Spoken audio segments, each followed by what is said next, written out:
नमस्कार प्रेक्षकांनो, ठरलं तर मग या मालिकेच्या आजच्या भागामध्ये काय घडलं हे आपण पाहूयात. सायली देवाच्या मंदिरामध्ये आलेली असते. तिथे ती देवीला प्रश्न करते की देवी आई सांग ना, मीच प्रतिमा आणि रविराज किल्लेदार यांची मुलगी आहे का? म्हणजे जिची खूप वर्ष वाट पाहिली गेली ती तन्वी मीच आहे का? देवी आई, कधी नव्हे ते आज मला तुझी गरज लागली आहे. तू सांग ना, मीच आहे का तन्वी? मला माझ्या प्रश्नांची उत्तरं दे. आता इकडे अर्जुन तिला शोधण्यासाठी घाईघाईने मंदिराकडे निघालेला असतो. इकडे घरातले सगळे काळजीमध्ये असतात. रविराज अश्विनला कॉल करून विचारतो की सायली सापडली का? तेव्हा अश्विन, काळजी करू नका, सापडेल, दादा गेलाय असं सांगतो. आता सायली देवीला प्रार्थना करत असते. तिला प्रश्नांची उत्तरं मागत असते. देवी आई, मला माझ्या प्रश्नांची उत्तरं दे. ज्यांना मी माझे सासू सासरे मानत होते तेच माझे खरे आई वडील आहेत का? अगं, इतकी वर्ष हे सगळे कुटुंब माझ्यासमोर होतं, पण मी त्यांना ओळखू नाही शकले. मधुभाऊंनी मला माझ्या लहानपणाचे फोटो कधीही दाखवले नाहीत, त्यामुळे मलाही माहीत नाही आहे की मी कशी दिसते. आता तूच माझ्या प्रश्नांची उत्तरं दे.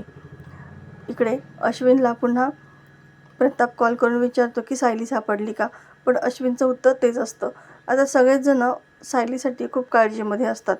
सायली पुन्हा मंदिराची घंटा मोठमोठ्याने वाजवू लागते आणि देवी आईला पुन्हा पुन्हा प्रश्न विचारू लागते की मला माझ्या प्रश्नांची उत्तरं कोण देणार आहे? इतकी वर्ष मी माझं सगळं आयुष्य अंधारामध्ये जगत आलेले आहे. माझं कुटुंब इतक्या जवळ असून सुद्धा मला ते माहितीच नसावं का? अगं, इतकी परीक्षा तू माझी का बघतीयस? आणि ती पुन्हा घंटा वाजवू लागते. ती खाली पडणार तितक्यात अर्जुन तिथे येतो आणि तिला सांभाळतो. सायली त्याला पाहून मोठमोठ्याने रडू लागते. अर्जुन विचारतो की सायली, काय झालं आहे? तू का रडतीयस? तेव्हा सायली म्हणते की मला माझी ओळख पाहिजे आहे. कोण आहे मी? माझी ओळख मला कोणी देईल का? अर्जुनला तिचं बोलणं काहीच समजत नाही. तेव्हा सायली त्याला सांगते की जेव्हा मला तुम्हाला काही सांगायचं होतं तेव्हा ते सांगायचं राहून गेलं आणि वर मला भीतीही वाटत होती की तुम्ही असं काही ऐकल्यानंतर माझ्यावरती रागवताल, चिडताल. तेव्हा अर्जुन तिला विश्वास देतो की मी अजिबात चिडणार नाही, रागवणार नाही. सांग तू काय झालं? तेव्हा सायली सांगते की जेव्हा पूर्णाजींनी मला तन्वी अशी हाक मारली होती त्यावेळेस मला अस्पष्ट भास होऊ लागले आणि ती घडलेले प्रत्येक प्रसंग त्याला अगदी आनंदाने सांगू लागते. कसं आहे, ते मंदिरामध्ये असणारे सगळे प्रसंग तिला अगोदरच आठवत होते. त्यानंतर मंदिरातील ते बाबा तिला काय म्हणाले होते हे सुद्धा सायली त्याला सांगते. प्रतिमा आत्यांनी तन्वीच्या लहानपणाची शुभंकरोतीची कॅसेट तिला दाखवलेली असते. ते आवाजसुद्धा ऐकून तिला जे काही वाटतं ते सगळं ती त्यांना सांगते. मधुभाऊंसोबतचे पहिले क्षणही तिला आठवतात. आता जेव्हा सायली हे सगळं अर्जुनला सांगत असते तेव्हा तो तिचा पाठलाग करणारा व्यक्ती सगळं बोलणं ऐकत असतो. आता अर्जुनलाही हे सगळं ऐकून खूप आश्चर्यच वाटत असतं. सायली सांगते की तुम्हाला माहिती आहे का, आपण मंदिरामध्ये गेलो होतो तेव्हा मला आईंनी काही सांगितलं नव्हतं, पण त्यावेळेस मला सगळ्या गोष्टी आपोआपच आठवत होत्या आणि मी त्या तुम्हाला तशाच्या तशा सांगितल्या होत्या. आता इकडे महिपतच्या दरबारामध्ये काही माणसं येतात. महिपत त्यांना म्हणतो की बहुगुणी बाबांनी अन्नछत्र सुरू केलं आहे हे मला कळालं, त्यामुळेच म्हटलं की तुम्हाला बोलवून घ्यावं. त्यांना सांगितलं की तुमचे 2 शिष्य माझ्याकडे पाठवा. त्याप्रमाणे तुम्ही आलात, खरंच तुमचे खूप आभार आहेत. आता महिपत त्याच्याकडे असणारी काही संपत्ती तो त्या शिष्यांना देतो आणि सांगतो की हा माझा पापाचा पैसा आहे. आता त्या पैशांना हात जरी लावायचं म्हटलं ना तरीसुद्धा विंचूक डसल्यासारखं होतं मला. त्यामुळे आता हे सगळे पैसे तुम्ही घेऊन जा आणि अन्नछत्रामध्ये काय होईल ते मदत माझ्याकडून आहे असं समजा. आणि हो, यापुढे कसलीही मदत लागली ना तरीसुद्धा मला सांगा, मी माझ्या परीने सगळी मदत करेल. तेव्हा ते शिष्य महिपतचे आभार मानतात आणि तिथून निघून जातात.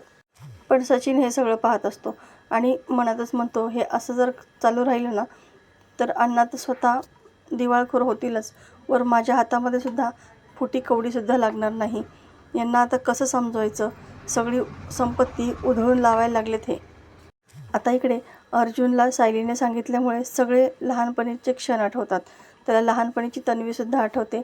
त्या दोघांनी एकत्र घालवलेले सगळे क्षण त्याच्या डोळ्यासमोरून एकामागोमाग एक जात असतात.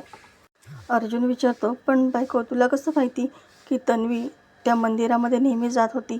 तेव्हा सायली सांगते की मी तिथे असताना मला प्रतिमात्यांचा फोन आला होता आणि त्यांनी मला सांगितलं की तन्वी आणि ते नेहमी तिथं यायचे.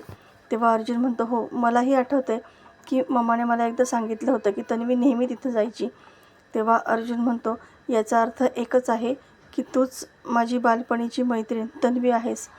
त्याला प्रचंड आनंद झालेला असतो. तो सायलीला त्याच्या लहानपणीच्या आठवणी सांगू लागतो.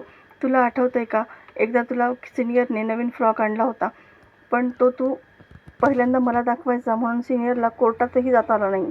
पण तो फ्रॉक दाखवायसाठी तू पहिल्यांदा माझ्याकडे आली होतीस. आता दोघांनाही एकमेकांची ओळख पटते आणि अर्जुन तिला घट्ट मिठी मारतो. त्याला प्रचंड आनंद झालेला असतो. त्याची मैत्रीण त्याला पुन्हा वापस मिळालेली असते. पण हे सगळं तो व्यक्ती लपून ऐकत असतो. इकडे सगळेजण सायलीच्या खूप काळजीमध्ये असतात. अजूनही सायलीचा कसा पत्ता लागला नाही, अर्जुनने कसा फोन केला नाही याच्यावरती सगळेजण चर्चा करत असतात. अश्विनला काही धीर धरवत नाही आणि तो लगेच मी दादाला आणि बहिणीला शोधायला जातो असं म्हणून बाहेर पडणार असतो. पण प्रतिमा त्यांना समजावते, तुम्ही थोडाच वेळ वाट पाहा ना, कारण सायली डिस्टर्ब होती म्हणूनच गेली ना.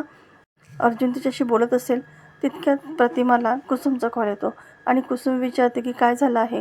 म्हणजे अर्जुनला माहिती नाही का की सायली कुठे गेली, त्याने मला फोन केला होता. तेव्हा प्रतिमा काय घडलं हे सगळं तिला सांगू लागते. अर्जुन सायलीला लहानपणीच्या काही गोष्टी सांगत असतो, मात्र सायलीला त्यातील काहीही आठवत नसतं. त्याच्यामुळे ती पूर्ण गोंधळून गेलेली असते. अर्जुन म्हणतो, चल आपण लगेच घरी जाऊन सगळ्यांना सांगूयात की तूच तन्वी आहेस म्हणून. सगळ्यांना खूप आनंद होईल. पूर्णाजी, प्रतिमात्या, सिनियर सगळ्यांना प्रचंड आनंद होईल.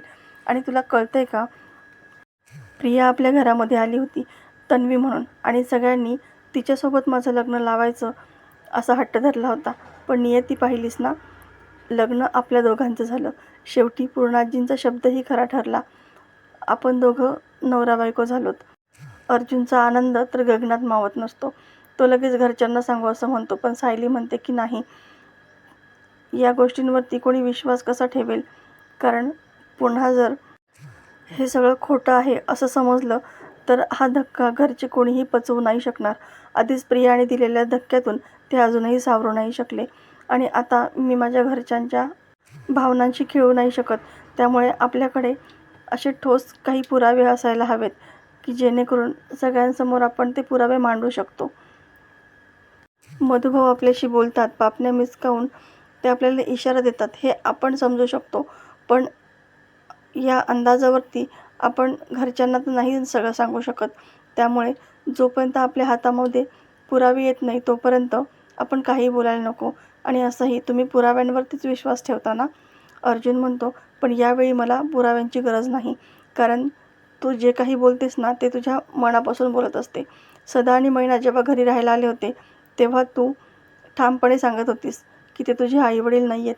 पण आता तू जे सांगतेस तेच खरं आहे आणि याची मला पूर्ण खात्री आहे. तर प्रेक्षकांनो, येणारा भाग अतिशय जबरदस्त आपल्याला पाहायला मिळणार आहे. अशाच मालिकेच्या नवनवीन व्हिडिओ अपडेटसाठी चॅनलला सबस्क्राईब करा. नोटिफिकेशनसाठी बेल आयकॉन अवश्य दाबा. व्हिडिओ पाहिल्याबद्दल धन्यवाद.